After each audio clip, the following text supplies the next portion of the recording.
Now, in my last video regarding power creep, I talked about how One Piece, especially by the end of Wano, got a little crazy with the scaling, and it's to the point where any dude who can scratch Egghead Luffy is now unironically in the question of being a top tier in Whole Cake. But I remembered another series that had an even worse power creep than One Piece, and that was Dragon Ball. Now, initially, Dragon Ball's power creep wasn't so bad, with Goku only surpassing Roshi by over 2 times by the end of the 23rd budokai. In Dragon Ball Z, it definitely got a lot more noticeable, with the Earthlings training on Kami's lookout, surpassing the likes of Raditz, who clowned on Goku an arc prior. And even in the Android Saga, we have all the Z fighters preparing for threats stronger than Mecha Frieza, and Piccolo even says if they aren't sure of themselves, don't bother showing up. Despite this, the Earthlings and even base Gohan show up, meaning they should be prepared for at least 4 threats above Mecha Frieza, and this would upscale Goku's base form in the Android Saga above his namek self, since Mecha Frieza was confident he could take on Goku. And Goku obviously would grow even stronger and master the Super Saiyan grades, and then in the Buu Saga, it's implied Shin is sub Pui Pui, who Vegeta negs in base. And this is important since Shin is not only above Piccolo, who should be right behind Cell Games Vegeta and Trunks, but there's a statement of him being equal to Cell Games Goku, meaning Goku's current base would now surpass his previously established full power. Now, this all seems insane, but in my opinion, Dragon Ball's power creep up to this point has been plenty justified. Them training for threats beyond Mecha Frieza makes sense, and Goku surpassing his full power after training dead for 7 straight years doesn't seem unlikely. But let me tell you, after this point, it all falls down from here.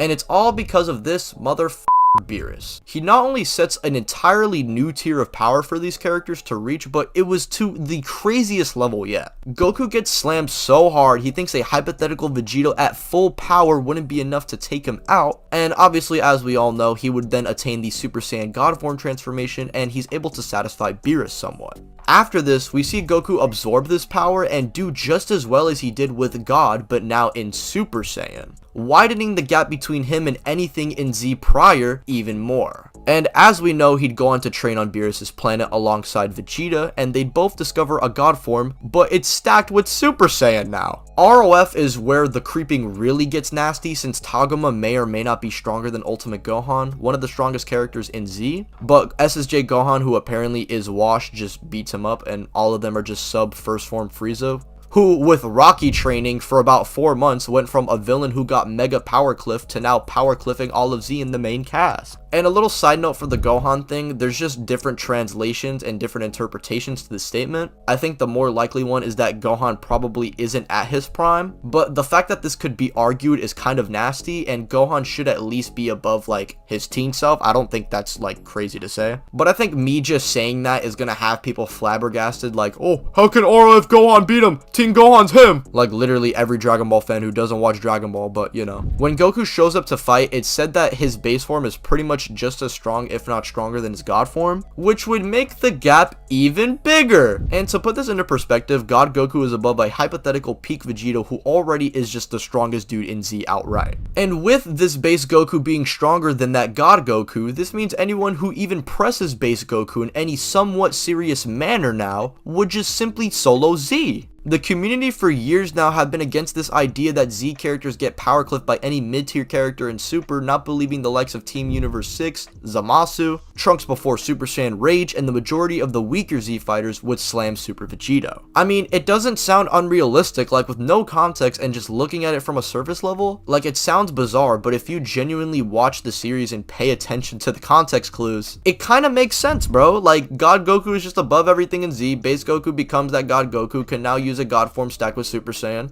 The power clipping is ridiculous, but this doesn't mean that it's not true. And the thing is that ROF's clipping isn't even the worst in the series. We have to cover some other arcs before we even get to that though. As I said, Frieza goes from sub Super Saiyan Goku to stronger than Blue Goku. Frieza is eventually defeated, and Goku and Vegeta then decide to train for 3 whole years in the hyperbolic time chamber with each other, making the gap even bigger. And despite training for 3 years in the time chamber, Vegeta and Goku aren't able to solo Universe 6's fighters in base and need to rely on their powers like with Frost and Magetta. Even Kaba was giving base Vegeta a hard time as he was equal to base Vegeta's power. And yes, because base Kaba equals base Universe 6 Vegeta, this would mean that he's above God Goku, and he would also one-shot Z Vegeta. And people to this day still argue with their mother that Teen Gohan can beat him. Like, come on, bro. And then we meet the likes of Hit, who, guess what, adapts at an extremely fast rate, making Goku use a technique that increases his power over 10 times. and hit by the end adapts to this power and survives the full powered Kamehameha wave that should have finished them. And it gets even worse, folks, as in the Goku Black arc, Goku and Vegeta go from getting bullied by Rose Goku and Goku needing a rage boost to even do something, to Goku and Vegeta pressing a fusion of him plus another character who was pressing Super Saiyan 2 Trunks who's stronger than a post-God Amp SSJ2 Goku.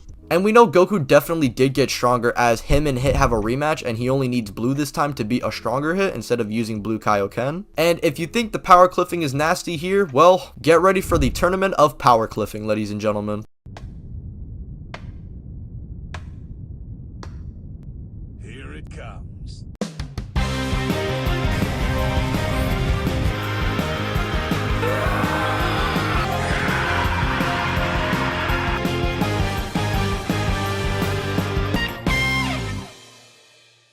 Now, before we look at the power cliffing of the Tournament of Power, let's look at the team strength going into the tournament. Tien and Roshi still kind of stink, but they are a lot stronger than their Z counterparts. Krillin with a bit of training would go on from being weaker than his Z self to above base Gohan and God Absorption Goku, and even clashing with the suppressed Blue Goku. 18 trains with this Krillin and kicks away Blue Goku's blast, meaning she'd fold any android in Z like an omelet. Piccolo would press base Goku and even force Gohan to go ultimate again, meaning he too would also solo anyone in Z. Gohan and 17 go from sub Piccolo to Blue Goku tier, and Frieza, even while in hell, closes the power gaps that Goku made past ROF and stalemated with Blue Goku. So we have the weakest member on the team probably being Tien, who solos most of Z, and the strongest person on our team who's Goku with Kaioken times 20. This Goku then gets blinked away from Jiren, and then a Universe 7 Amp Spirit Bomb times 20 Goku gets hit by his own attack, forcing him to go into Ultra Instinct Sign. This allows Goku to press Jiren, but it's clear he isn't showing a hint of his true power, which is confirmed in the next time these two fight, with Goku in blue now doing better than his first UI counterpart, and even base Goku surviving hits from a way stronger Jiren. The reason for this is because when Goku uses UI again and he just continuously adapts, these two factors allow Goku to get exponentially more powerful, and yes, it's to such a degree to where even base Goku has better feats than the first UI Omen Goku. Which, yes, would mean that base Goku in the TOP arc would one-shot Blue Vegeta. It's not even funny. But it doesn't stop here, as although Jiren is weaker, he should be in that Kaioken Blue Goku tier from the second fight with Jiren, which base Goku is able to somewhat contend with. This is due to 17 never running out of energy, so he should be still in a similar tier to Jiren. However, he should still be weakened due to self-destructing, so he's probably not exactly in that Kaioken times 20 tier like he'd usually be at full power, but I think this does still show a gap being made in the TOP, and another reason why the power cliffing in this arc is absolutely ridiculous. And the growth doesn't even stop here, since Goku in the Broly movie, and if you guys think the power cliffing stops here, this is Dragon Ball. We power cliff every arc, motherfucker. Goku would go on to use Super Saiyan against a Broly who just got done overwhelming God Vegeta, and Vegeta seems to close that gap anyway, but it just shows that there's even more growth for these two Saiyans. And like I said, this doesn't just apply to Goku and Vegeta. 17 went from pre-Jiren fight Blue Goku tier to on par with Kaioken times 20 Goku and Blue Evolution Vegeta. Frieza went from blue tier to relative to a fatigue 17 and base Goku, and somehow survived an hour beating from Super Saiyan Broly, which Blue Goku and Vegeta couldn't even do for 5 minutes. And obviously in the other arcs such as Moro and Granola, the gaps are shown as well. From what I'm hearing, Goku can now stack his UI on his base form. Like, alright bro, we gotta calm down now. Unlike One Piece's power cliff, where it happens for the sake of the story, Dragon Ball does go out of its way to explain why they are so strong, but the increase is far more exponential than anything in One Piece, and I'm pretty sure than most animes. But ladies and gentlemen, this is Dragon Ball's insane power creep, and let me know down below if you guys want me to analyze any other series that have ridiculous power creeps. Is JJK next? I think it might be next.